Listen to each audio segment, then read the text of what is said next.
Hello everyone, welcome to today's story. A woman disappears from the farm, leaving behind only unanswered questions, and a man who won't stop looking for her. Why did Tuna suddenly leave? What drove Alex to search until he collapsed and was hospitalized? When they finally meet again, will she choose to return or walk away forever? And what secrets hide behind the quiet looks and unspoken words between them? Stay with us until the very end. You won't want to miss the moment she makes her choice. If you enjoy stories like this, please subscribe to our channel and help us reach 1,000 followers. Your support means everything. The late afternoon light fell gently through the open window, scattering golden dust across the living room. Alex's mother stepped inside, her face carrying both the weariness of a long journey and the quiet joy of returning home. She set down her bag, brushing the dust from her sleeves, while Alex reached out instinctively to help her. They sat together, sharing tea. The aroma of the leaves rose in slow, curling threads, carrying the warmth of the moment. His mother spoke about her trip, meeting relatives, laughing over old memories, feeling the simple joy of being surrounded by familiar faces. Alex listened, nodding, but his thoughts wandered toward a name he had carried for weeks now. Tuna. Her absence lingered in the air like a shadow no one wished to acknowledge. Finally, he broke the silence.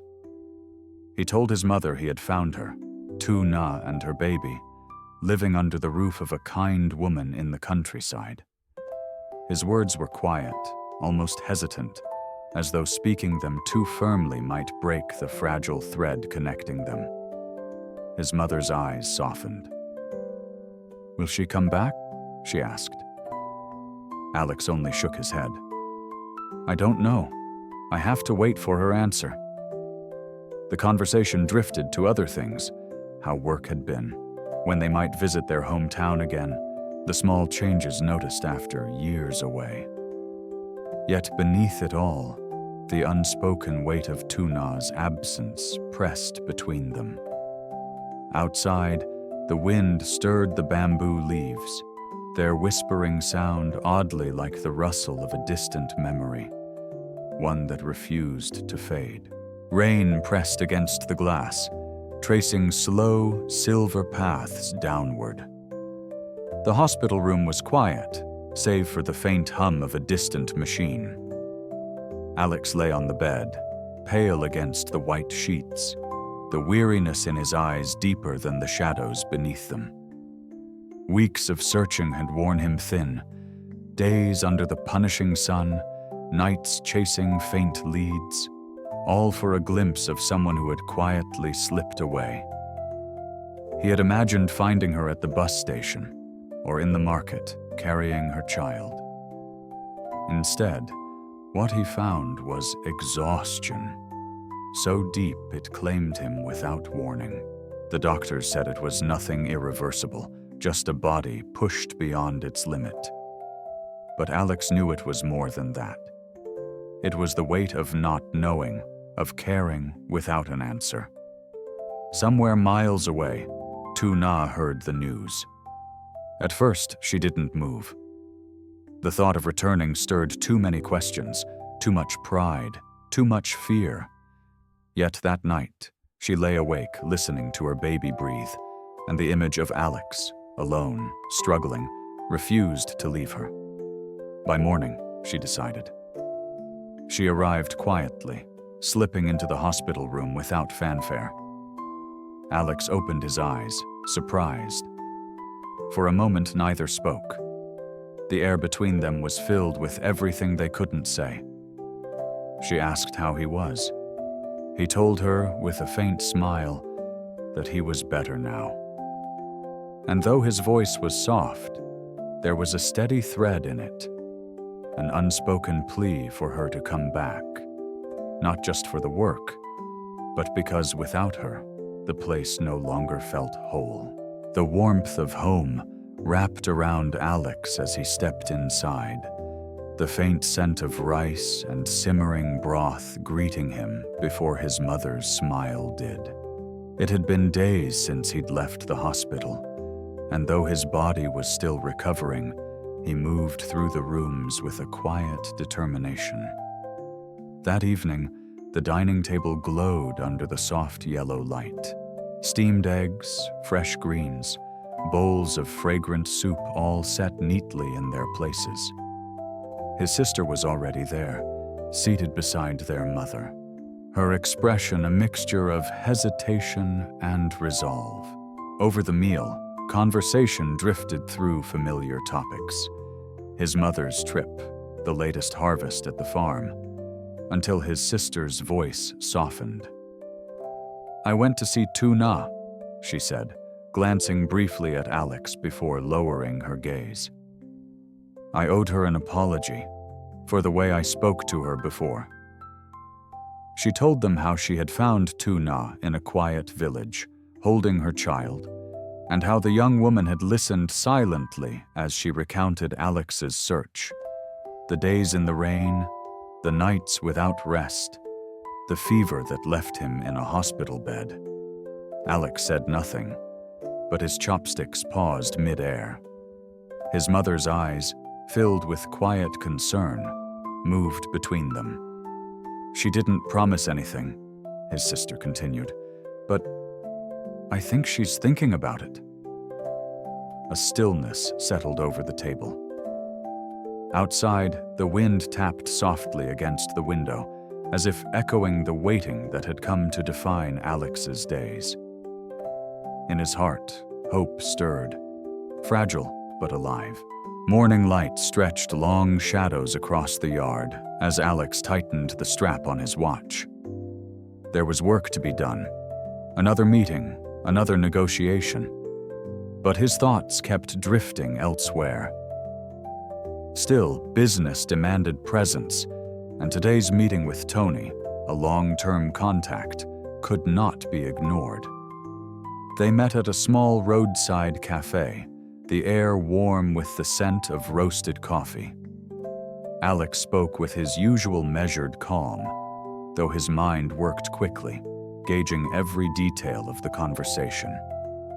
The topic was bamboo: age, quality, volume, and most importantly, the price.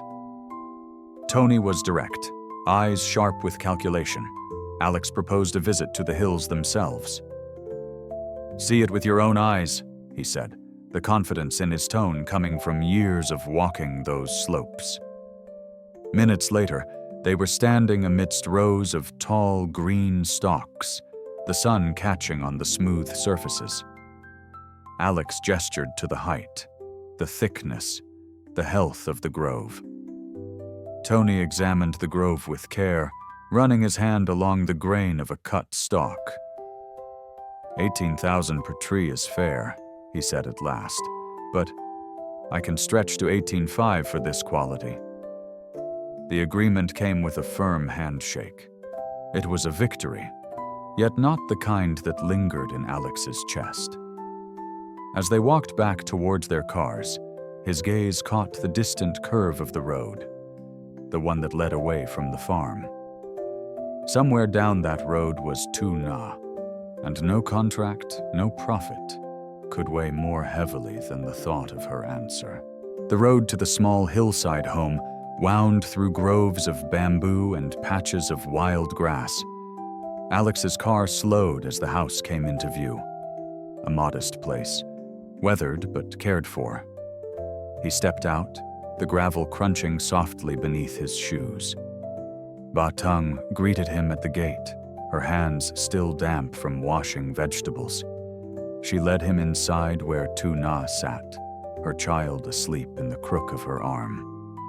The sight held him still for a moment, the soft curve of her shoulder, the quiet rise and fall of the baby's breath.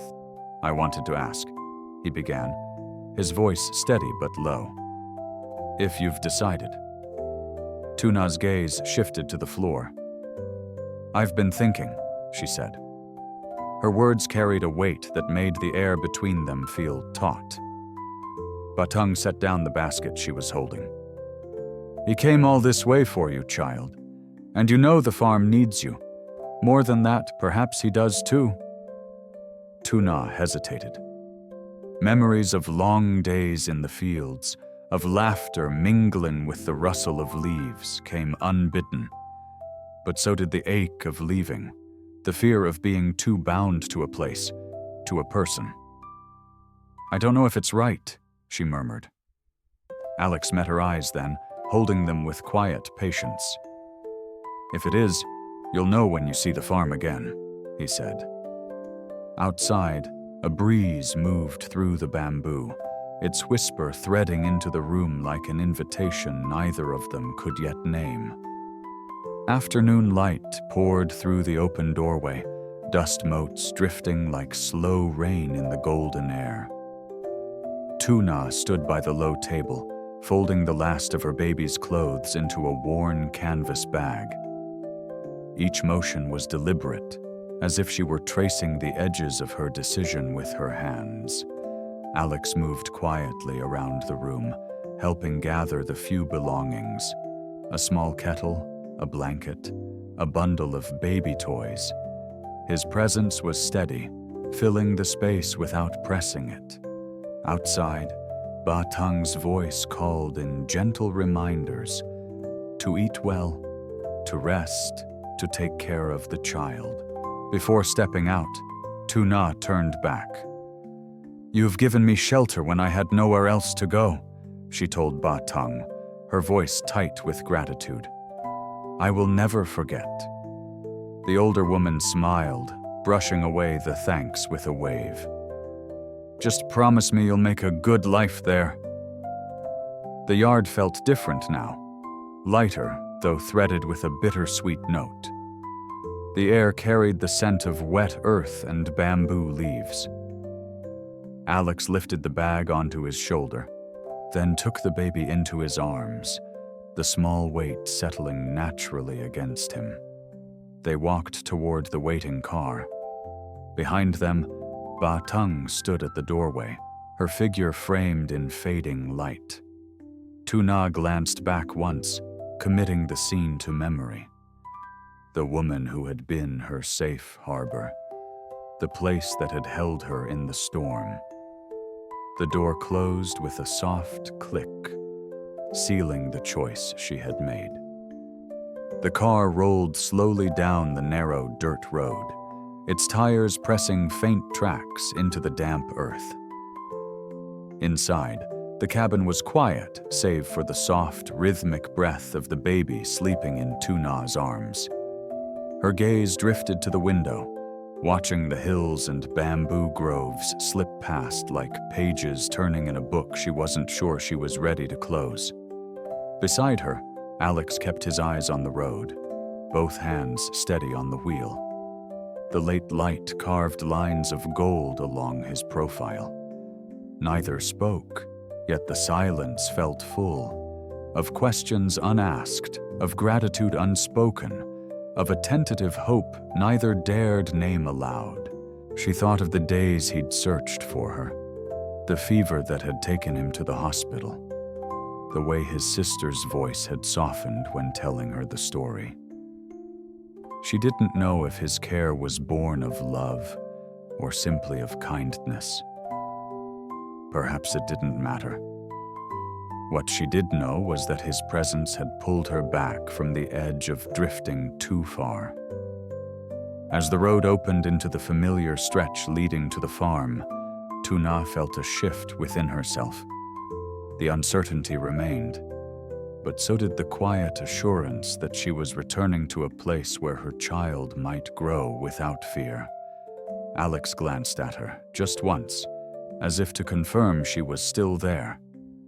Not in body, but in choice. The car moved forward, carrying them into the pale horizon, where endings and beginnings blurred into one long, steady line. And that is how Tuna's journey brought her back to the place she once left behind. But is this truly a new beginning, or just the next chapter of an unfinished story? Will the quiet bond between her and Alex grow into something more, or fade like a shadow at dusk? Only time will answer.